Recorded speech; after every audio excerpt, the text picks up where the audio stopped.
Ain't nobody really fucking with me like they always saying. All these people hit me up, but I know that they be fake. Gonna grab the lawnmower, finally cut off.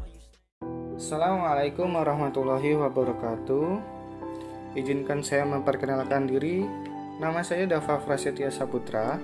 Di sini saya akan mempresentasikan tentang kehadiran Islam mendamaikan bumi Nusantara. Adapun beberapa pembahasan yang akan saya bahas, yang pertama adalah alur perjalanan Islam di Nusantara. Yang kedua ada cara-cara dakwah di Nusantara. Yang ketiga ada kerajaan-kerajaan Islam di Nusantara. Dan yang keempat ada hikmah perjalanan Islam di Nusantara. Yang pertama, alur perjalanan Islam di Nusantara.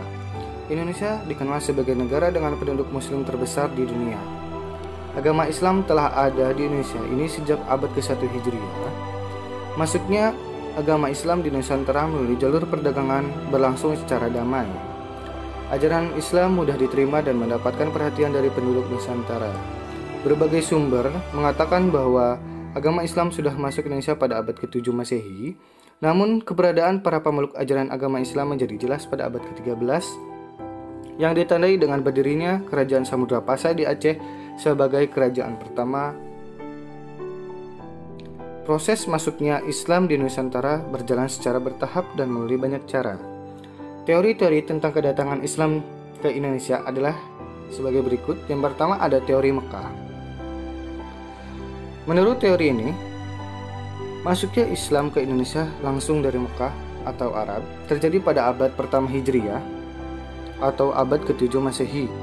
Yang kedua ada teori Gujarat. Teori Gujarat mengatakan bahwa proses datangnya Islam berasal dari Gujarat pada abad ke-7 dan ke-13 Masehi. Gujarat adalah wilayah di India Barat dekat dengan Laut Arab. Yang menyebarkan Islam adalah pedagang Gujarat yang telah memeluk Islam dan berdagang di Nusantara. Dan selanjutnya ada teori Persia. Teori Persia mengatakan bahwa proses datangnya Islam berasal dari Persia atau sekarang yang bisa disebut Iran. Dan yang terakhir ada teori Cina. Menurut teori ini, proses datangnya Islam ke Indonesia khususnya di Jawa adalah dari pedagang Cina. Ajaran Islam telah ada pada abad ke-7 Masehi. Sebagai bukti dari teori Cina ini, raja Islam pertama di Jawa adalah Raden Bintoro. Demak adalah keturunan Cina. Keberadaan masjid kuno, arsitektur Cina di berbagai tempat di pulau itu. Para wali menyebarkan agama mereka secara khusus di tanah Jawa. Wali yang terkenal adalah 9 wali yang diantaranya. Yang pertama ada Sunan Gresik atau Sunan Maulana Malik Ibrahim. Beliau diyakini berasal dari Persia. Yang kedua ada Sunan Ampel, dianggap sebagai penerus perjuangan dan perjuangan Sunan Gresik. Yang ketiga ada Sunan Bonang. Sunan Bonang adalah putra dari Sunan Ampel. Sunan Bonang berupaya untuk mengadaptasi pengajaran dalam hal hiburan dan musik. Yang keempat ada Raden Paku, adalah yang menyebarkan Islam dengan fokus pada pendidikan Islam. Yang selanjutnya ada Sunan Derajat. Sunan Derajat, sang wali juga adalah putra Sunan dari Ampel, atau putra Sunan Ampel yang menggunakan seni sebagai media propagandanya. Selanjutnya ada Sunan Gunung Jati. Sunan yang berhasil menjadikan Delhi sebagai kerajaan Islam pertama di Jawa Barat. Yang ketujuh ada Sunan Kudus. Ia dikenal sebagai Sunan Kudus karena ia memiliki monoteisme dan sihir. Dan yang kedelapan adalah Sunan Kalijaga, wali yang berkhotbah dengan cara kekhalifahan berisi Islam. Dia adalah pencipta lagu Dangdang Gula. Dan selanjutnya adalah Maulana Umar Said, adalah putra seorang penyembah yang tinggal di Gunung Muria, Kudus. Sunan Muria adalah pencipta lagu Kinanti dan Sinom. Selanjutnya ada cara-cara dakwah di Nusantara. Yang pertama adalah perdagangan. Proses penyebaran Islam melalui jalur perdagangan dilakukan oleh para pedagang muslim pada abad ke-7 sampai ke abad atau sampai abad ke-16 Masehi. Para pedagang tersebut berasal dari Arab, Persia, dan Hindia.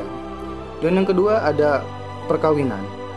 Sebagai pedagang Islam tersebut ada yang menikah dengan wanita pribumi, terutama putri bangsawan atau putri raja. Dari pernikahan itu, mereka mendapatkan keturunan. Disebabkan pernikahan itulah banyak keluarga bangsawan atau raja masuk Islam. Yang ketiga ada pendidikan. Para mubalik mendirikan lembaga pendidikan di beberapa wilayah di Nusantara. Lembaga pendidikan Islam ini berdiri sejak pertama kali masuk Islam di Indonesia. Yang keempat ada hubungan sosial. Para mubalik yang menyebarkan Islam di Nusantara pandai dalam menjalin hubungan sosial dengan masyarakat. Mereka yang telah tinggal menetap di Nusantara aktif membaur dengan masyarakat melalui kegiatan-kegiatan sosial. Dan yang selanjutnya ada kesenian. Cabang-cabang seni yang dikembangkan para penyebar Islam diantaranya adalah seni bangunan, seni pahat, dan seni ukir, seni tari, seni musik, dan seni sastra. Oke, selanjutnya ada kerajaan-kerajaan Islam di Nusantara. Di sini ada kerajaan Samudra Pasai, merupakan kerajaan pertama di Indonesia. Lahir kerajaan ini di Indonesia diperkirakan mulai awal atau pertengahan abad ke-13. Yang selanjutnya ada kerajaan Aceh, terletak di daerah yang sekarang dikenal dengan nama Kabupaten Aceh Besar. Nama Aceh menanjak dengan cepat pada abad ke-17. Sultan pertama yang memerintah dan sekaligus sebagai pendiri kerajaan Aceh adalah Sultan Ali Bughayat Shah 1514 sampai 1528 Masehi. Dan selanjutnya ada kerajaan Demak. Kerajaan ini merupakan kerajaan Islam pertama dan terbesar di pesisir utara Jawa. Wilayah Demak sebelumnya merupakan kadipaten dari kerajaan Majapahit. Kerajaan ini tercatat menjadi pelopor penyebar agama Islam di Pulau Jawa dan Nusantara. Selanjutnya ada kerajaan Panjang. Kerajaan Panjang adalah penerus dari kerajaan Demak. Kesultanan yang terletak di daerah Kertasura merupakan kerajaan Islam pertama yang terletak di daerah Padamalan, Pulau Jawa. Selanjutnya ada kerajaan Mataram Islam, abad ke-17 sampai 19. Dalam sejarah Islam, Kesultanan Mataram memiliki peran yang penting dalam perjalanan sejarah kerajaan-kerajaan Islam di Nusantara.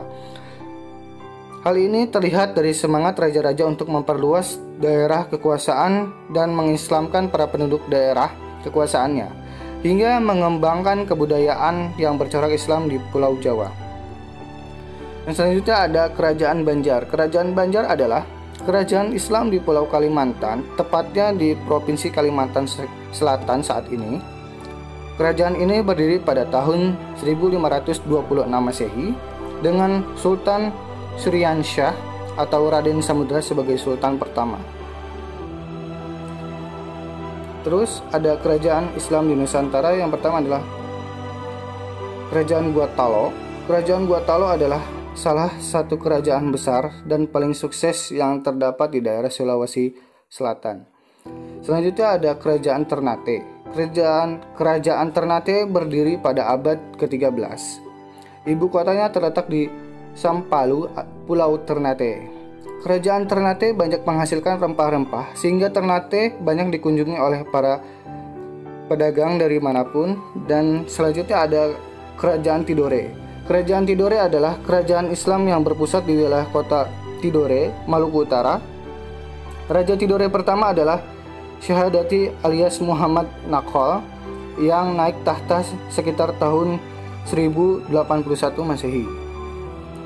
Hikmah yang bisa kita ambil yaitu yang pertama, Islam adalah agama yang damai dan akan berhasil ditegakkan dengan kedamaian. Yang kedua adalah generasi terdahulu mengajak orang lain menuju dan memeluk Islam dan bukan sebaliknya mengeluarkan orang dari Islam. Yang ketiga ada kegigihan pendakwah para pendahulu, kita terbukti di sepanjang hayat mereka. Yang keempat ada Islam hadir di Nusantara menghadirkan perdamaian dan persatuan bangsa Indonesia melalui jalinan ukhuwah Islamiyah dari seluruh kaum muslimin di Indonesia. Mungkin cukup sekian dari saya. Mohon maaf bila ada kesalahan-kesalahan kata. Itu datangnya dari saya.